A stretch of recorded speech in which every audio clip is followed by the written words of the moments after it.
사실 저는 올바른 영어 학원, 중등 영어 학원이라면 이렇게 고르셔야 될 것 같아요. 첫 번째는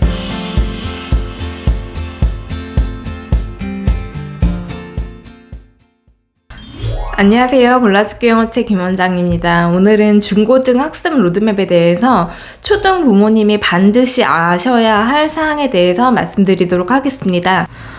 지금 4월 중순을 넘기고 있는데요. 4월 말부터 5월 초까지는 중고등학생들이 시험 기간입니다. 이 시험 기간에는 저희 선생님 포함해서 저도 주말부터 밤낮 없이 이렇게 학습 준비를 좀 시키고 있는데요. 저희가 이렇게 고등학생들 지도를 하면서 초등 부모가 반드시 아셔야 할 사항들에 대해서 좀 정리를 해봤는데요. 고등 때 진학을 하면 아이들이 굉장히 학습이 많이 무너집니다. 소위 말해서 영포자가 속출하는, 그것도 대량 속출하는 구간이 저는 고1이라고 생각을 하는데요.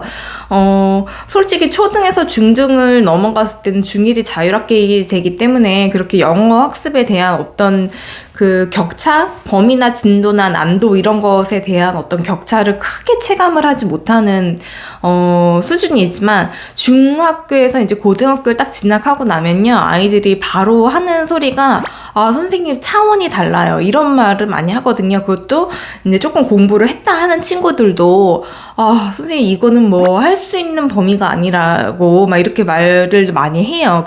첫 번째 이유는요, 고등 실력을 결정짓는 중2, 3을 학습량을 너무 적거나 아니면 난도를 너무 쉽게 잡아서 대비를 했기 때문에 이 고등에서 무너지는 건데요. 보통 고등학생들이 중간고사, 기말고사 한 번 볼 때 그 양이 수능 형태의 모의고사 지문 60개에서 80개 정도로 보는데, 그 지문을 공부를 하고 서술형에서 나올 것 같은 문장을 암기를 하고 구문 분석을 하고 이렇게 해야 되는데, 그거를 하려면 사실 단어를 알아야 되는데 이 단어를 많이 모른다거나 아니면 기초 구문 훈련이 너무 안 돼 있거나 그러면 그것을 기초부터 해야 되기 때문에 어느 정도 다 잡힌 아이들과 아닌 경우는 출발점 자체가 다른 거예요. 그래서 정말 극단적인 예로 말씀드리면, 이 아이가 중학교 때 공부를 안 했는데 고등학교 가서 열심히 하려고 마음을 먹고 딱 시작을 했는데 단어만 외우다가 시험 봐야 되는 시점이 온다든지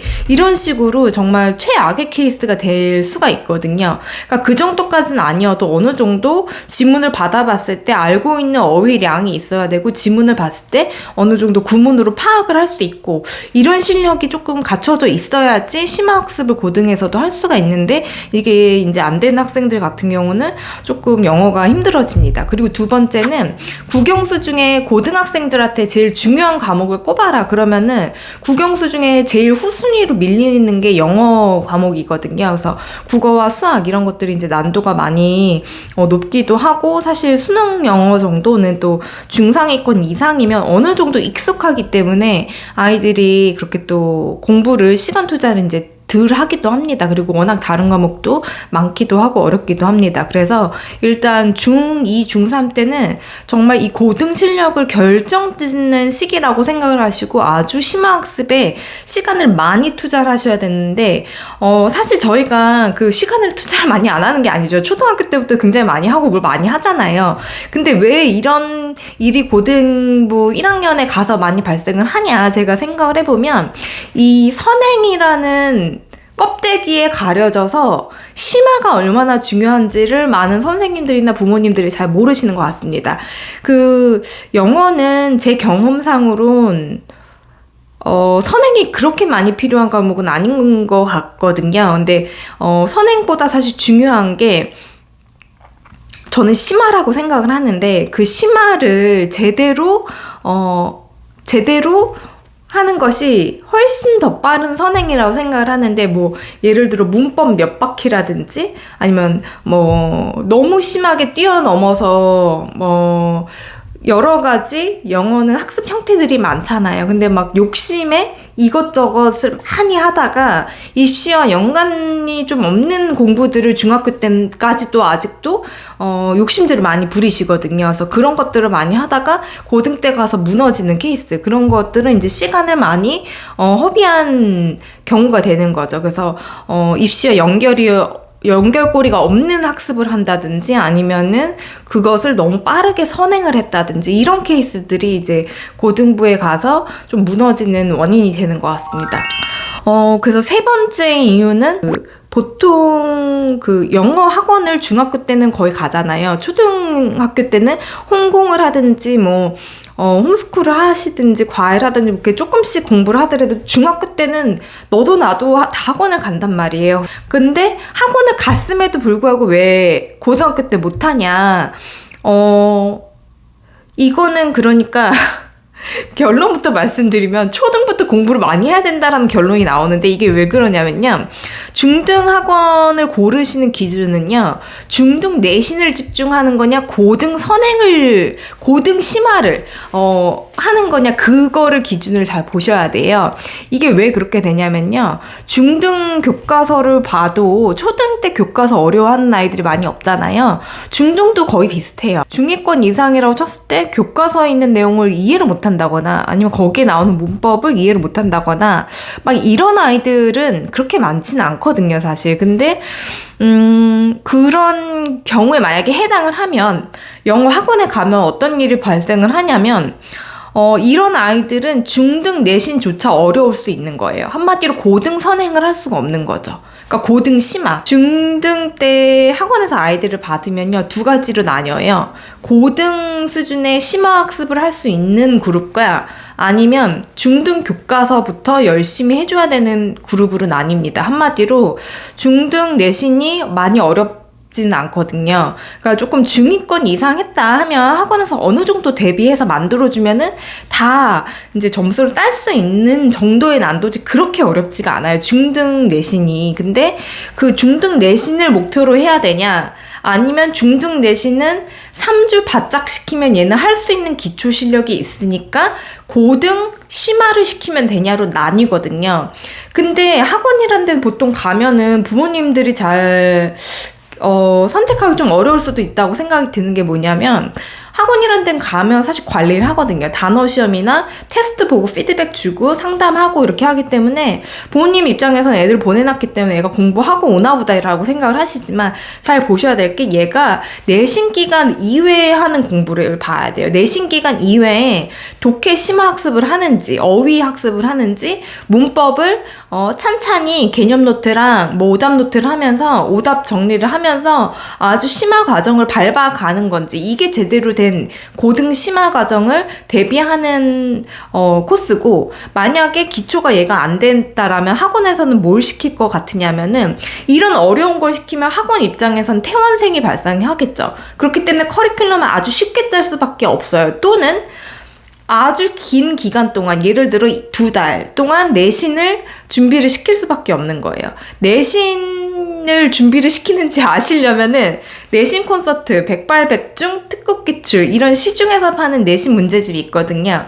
그 문제집 플러스 강사들이 다 쓰는 문제 뱅크가 있어요. 그런 제본한 문제집들, 문법만 막 몇백제씩 있는 그런 문제집들, 그런 거를 집중적으로 풀리고 있는지, 이 아이가 이걸 하고 있는지를 보셔야 돼요. 그래서 만약에 이 그룹인데, 이 고등 심화를 할 수 있는 아이인데, 이런 수준을 하고 있다라면 이건 잘못된 학원이고, 잘못된 수업을 수강하시는 경우고, 두 번째로, 이거가 진짜 필요할 수 있을 수도 있죠. 실력이 안 될 경우는. 그러니까 어떻게 보면 초등 입장에서는 이 그룹으로 분류가 되지 않도록 대비를 하시는 게 초등에서 준비해야 될 목표인 것 같습니다. 그래서 중등 때 가서 고등 심화를 할 수 있을 만큼의 초등에서 대비를 하셔야 되는 거거든요.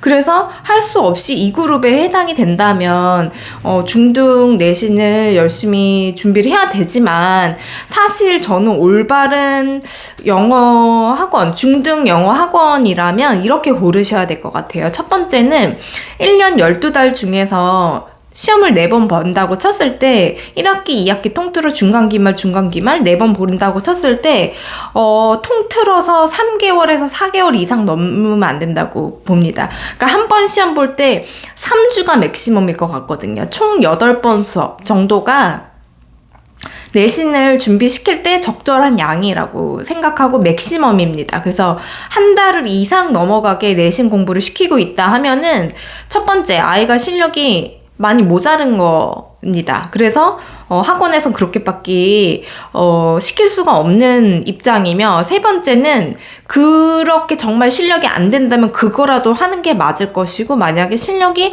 되는 아이인데 그러고 있다면 잘못된 거니까 수업을 바꿔줘야 되는 게 저는 맞다고 생각을 합니다. 그래서 그렇게 한 달 이상 정도, 약 8회 이상 정도를 내신 수업을 하고 있다 하면은 그거를 기준으로 좀 중등 학원을 판단을 하시면 될 것 같습니다. 그리고 마지막으로는 이제 그 바람직한 예를, 그래서 초등 때부터 생각해 봤을 때 이제 어떻게 하면 될까 생각해 보면은 이제 답이 이 보시는 분들도 나오시겠죠. 초등 때부터, 그래서 중등에 아까 말씀드린 제가 중등 내신을 목표로 하는 그룹이 되지 않을 만큼 힘을 쏟으셔야 돼요. 그래서 초 5, 6 정도 됐을 때는 최소한 중학교에 진학을 해서 학원이나 다른 수업을 할 때 이 고등 심화 학습을 할 수 있을 만큼의 그 바탕을 만들어줘야 되는데, 그러려면은 아주 고난도 독해, 그 다음에 중등 문법을 1년 정도는 선행을 하시는 걸 추천드려요. 그래서 6학년부터는 중등 선행을 하셔야 되고, 그 다음에 어휘는 이 정도까지 시켜야 되나? 라고 생각하실 정도로 시켜도 사실 과하지가 않습니다. 그래서 이렇게 세 가지, 독해, 문법, 어휘 세 가지는 아주 반드시 잘 잡아놓는 것이 고등 가서 무너지지 않는 초등 공부법이라고 생각합니다. 조금 선행이란 단어가 좀 깊이 하거나 이제 쓰기 좀 힘든 단어긴 하지만, 저는 아주 최소한의 1년 정도의 선행은 정말 최소한이라고 생각을 하고요. 중3에서 고1 정도의, 이거는 기준이 정말 이 정도는 해야지 무너지지 않는다, 최소한 이렇게 말씀드리는 기준으로는 중3이라면은 아주 정말 아주 최소한의 그 마지노선 같은 기준으로 봤을 때는 진짜 최소한 80점 이상 2등급까지는 나와줘야지 뭔가 조금 중3에 열심히 했을 때 고등 가서 선행이 있다, 이런 기준으로 생각을 하고요. 중4 쪽 공부를 좀 했다 하는 친구들이라면 사실 중3에서 고1 정도의 모의고사는 수월하게 푸는 경향이 좀 있습니다. 그래서 이제 그런 친구들과 상대평가를 봤을 때, 그리고 영어만 놓고 보지 않고 이렇게 입시라는 기준에서 타 과목과의 어떤 연계성을 찾아서 이렇게 종합적으로 판단을 해봤을 때, 그리고 시간 계산 이런 것들을 생각해 봤을 때는 1등급이 나와줘야지 조금 아이가 편안합니다, 고등학교 가서. 그래서 이제 그런 기준을 보시면 될 것 같고요. 최상위권이라면 이제 중3에서 고2 정도를 최상위권을 노린다 하면은 이제 중3에서 고2 정도 모의고사 풀었을 때 1등급 정도 나오면은 승산이 있는 지금 진도 정도 왔다고 생각을 하시면 될 것 같고, 이제 상위권이라고 치면 그래서 한 고2 정도 모의고사 쳤을 때 1등급 기준으로 보시면 될 것 같습니다. 만약에 요게 안 된다면 어휘, 그 다음에 독해, 아주 기초 구문 수업을 알아들을 수 있을 만큼의 어떤 기초 문법 실력, 이거를 아주 빨리 다지기를 추천을 드리고요. 그 다음에 아직 여유가 있는 초등 학부모님들께는 이런 거를 이제 염두에 놓고 학습 계획을 짜시라고 말씀드리고 싶습니다. 제가 중간 기말고사 기간이라서 저희 아이들 준비시키다가 조금 이거만은 꼭 말씀드려야겠다 이렇게 생각이 들어서 급하게 이렇게 찍게 되었는데요. 많은 도움이 되셨길 바랍니다. 이상 김원장이었습니다. 감사합니다.